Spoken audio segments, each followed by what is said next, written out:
there's a lot of questions about ethical and privacy. Can we start with the concept itself changed of privacy in the modern world, and what is ethical privacy? I think that notions of privacy have changed quite a lot. And if we think about it, so much of that is even in our lifetime, it's changed so much.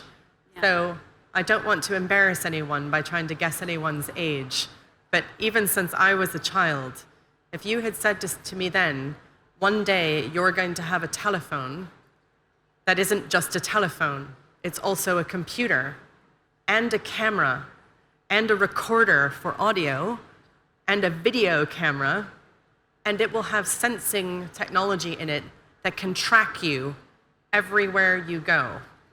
And all of that information about you and your friends and your work, all of it that you're putting onto your phone, is going to be shared with companies that you will never meet, called third-party data brokers, potentially with governments, your own government, but also maybe foreign governments, etc.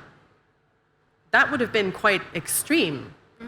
And then if you had said, there's also going to be this device called an Amazon Alexa or a Google Nest that if you want, you could keep in your house and it will listen all the time. But you can also talk to it and order your groceries through it. But it might also be recording you. You would think that's crazy, right? Like to tell somebody 30 years ago, you might put a listening device in your house by choice, people would have said, no way. But now we do it because it's convenient. It's the progress, and this is the price of the progress. The price of progress, that's a great phrase. I think we may change our minds. So just as we changed our minds from 20 to 30 years ago to go, absolutely not, and now we're here today going, yeah, this is progress, it's entirely possible that attitudes could change again, and people might say, you know what, that's not worth it. So it's the question of technology ethics is always in play. You never would just make the decision once and then you can forget about it. It's something that as the technology changes and as society changes, we have to ask ourselves over and over, is it worth it? Is this good? Is this bad? What is the balance? Is it worth it? But can we now let it go? Especially that when you go log in or download an application, for example, in your phone or something, you don't have a choice. You need to accept to get to the application or to the service itself. Yeah. So I don't think it's too late and we have to say there's nothing we can do about it, because I think it's possible through several different ways to change technology and make it better. So the first might be lobbying your lawmakers and saying we want to have regulation. And if you're in business, you might have more power to do that than if you're an ordinary citizen, and it depends on what country you're in. It also depends, though, if you're a company making the technology, if you spot an opportunity and see that privacy could actually be profitable, right? So if you create technology that protects people's data and becomes more private, quite a lot of people might buy that. So now suddenly you've changed.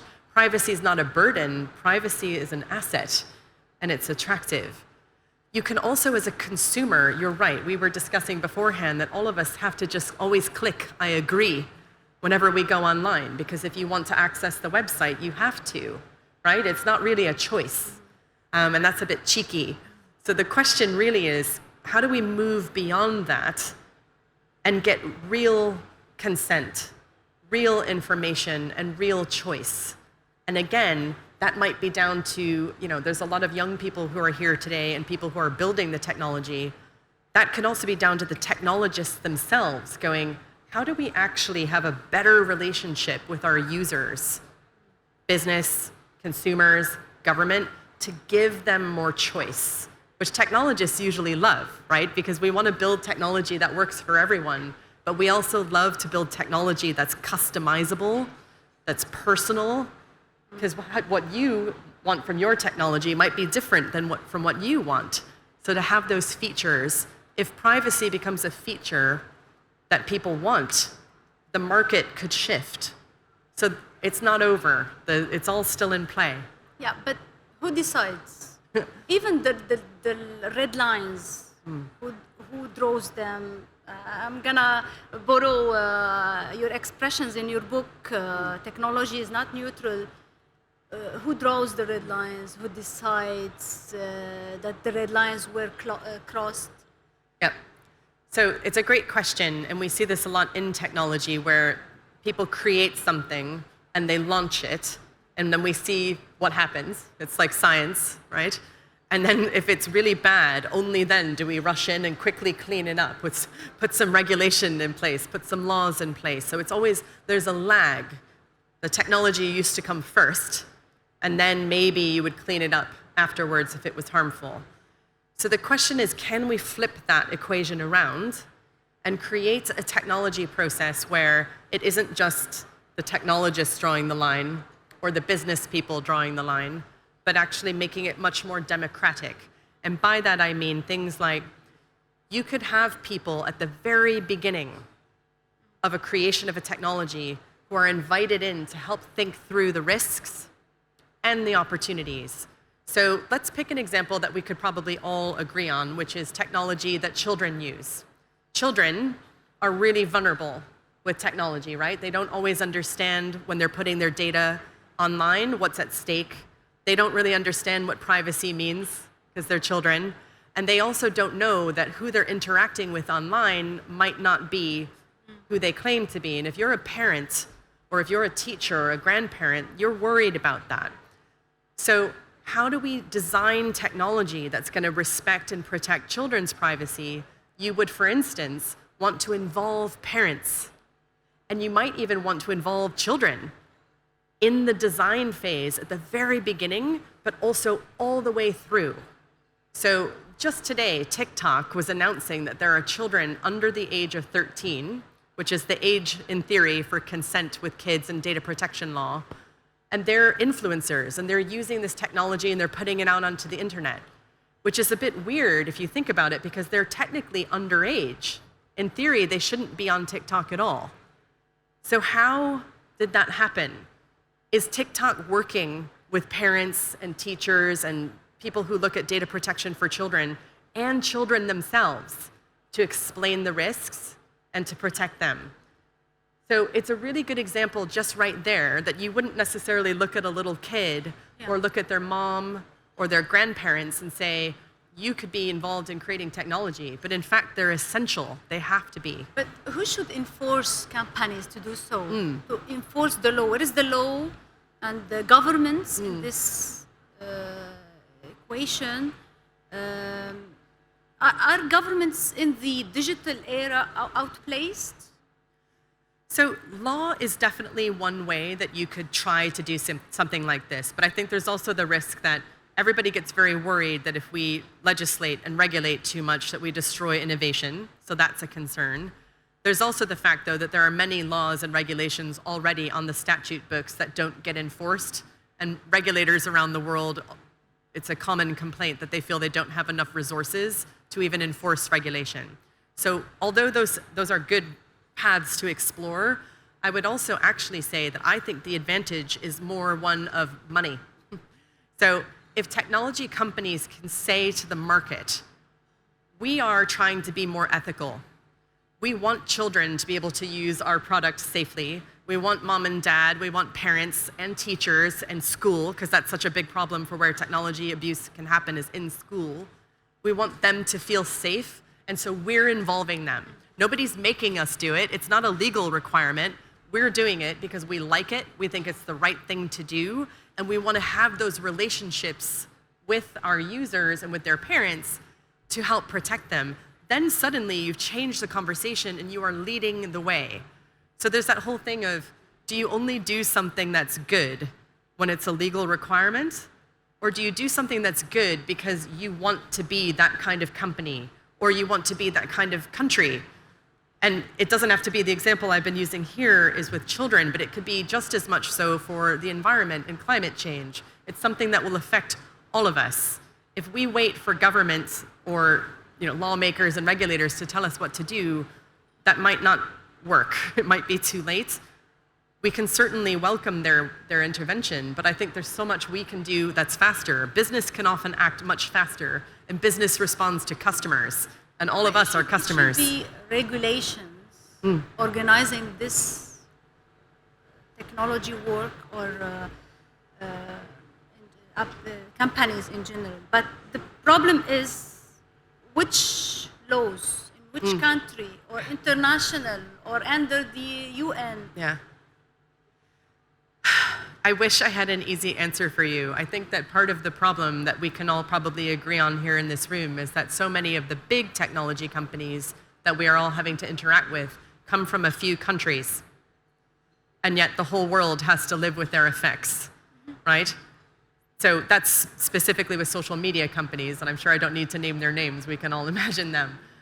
But there are also many other technology companies that are not as well known, but that have a huge global impact on how things are today and in the future. And that's why so many of these companies have government relations departments, and that's involved in lobbying lawmakers, but it's also their PR campaigns, their communications departments.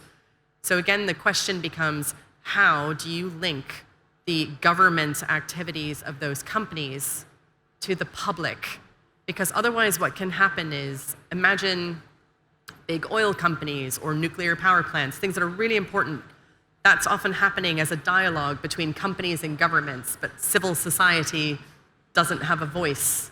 They're not coming to talk about, do you want to have this in your neighborhood, right? There's not a lot of dialogue in that way.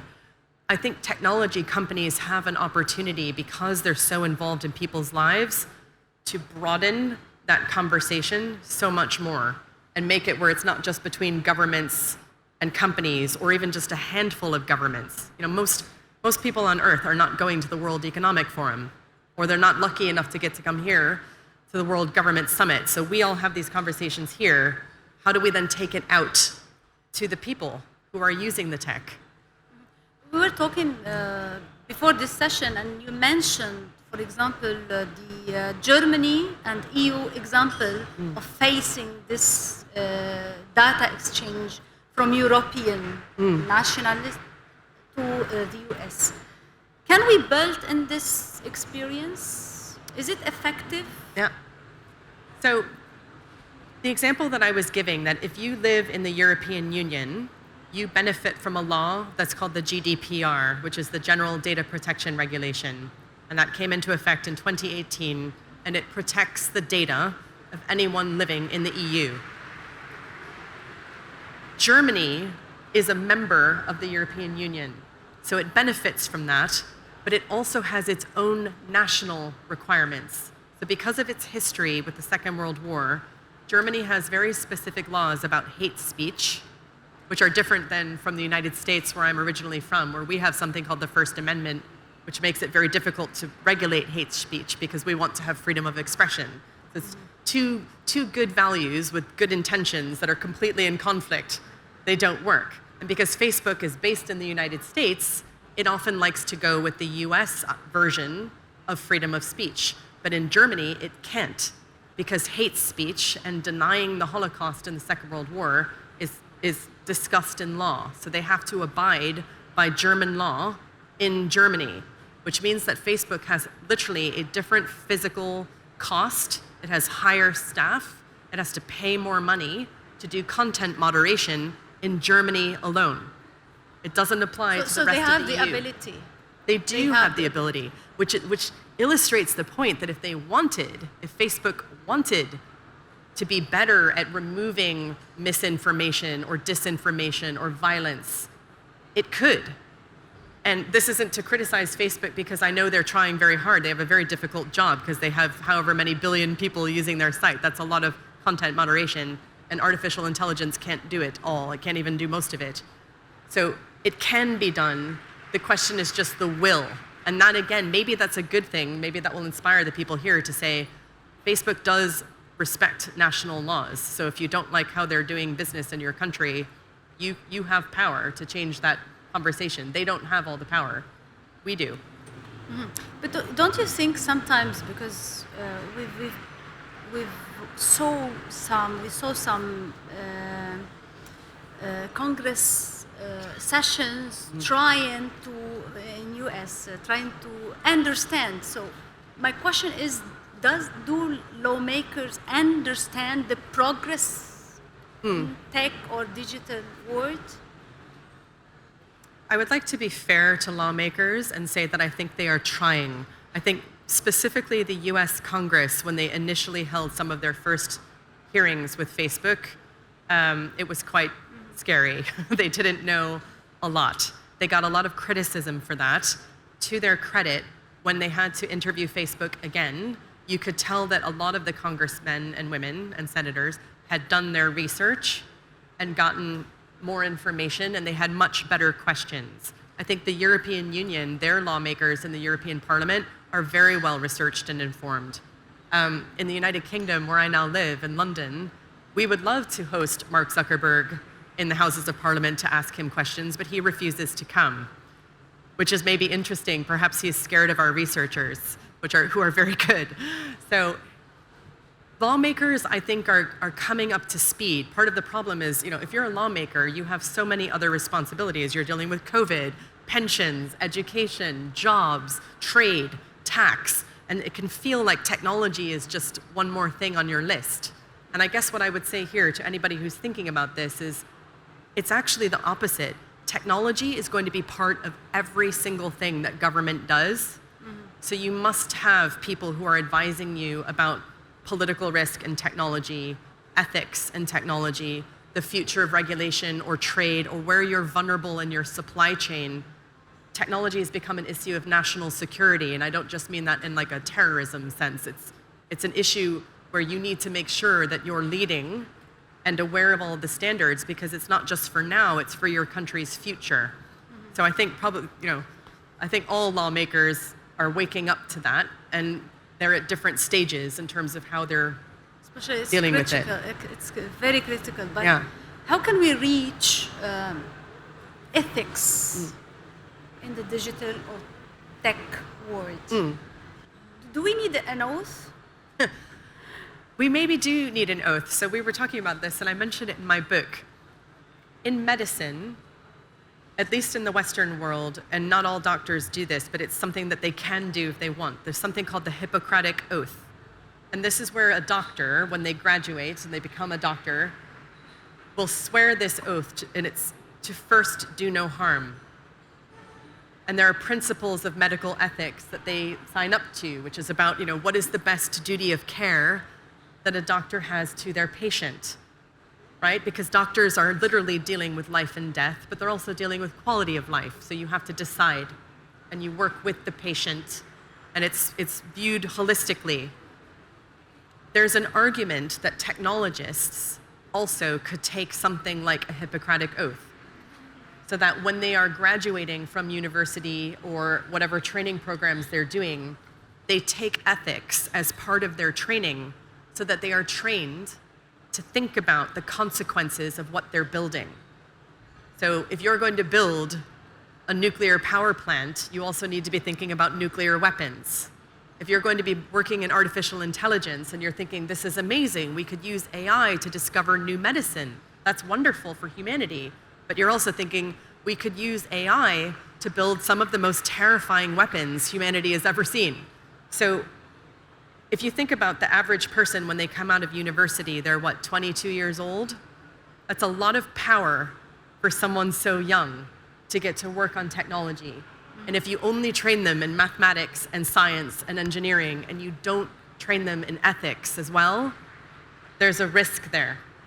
So the Hippocratic Oath that we have already established in medicine is a concept that we could think about applying to how we train people who work in technology too, so that they think about children, or they think about the planet, or they think about healthcare in a more holistic way for tech, or even for government. Thank you so much. Thank you. For being with us.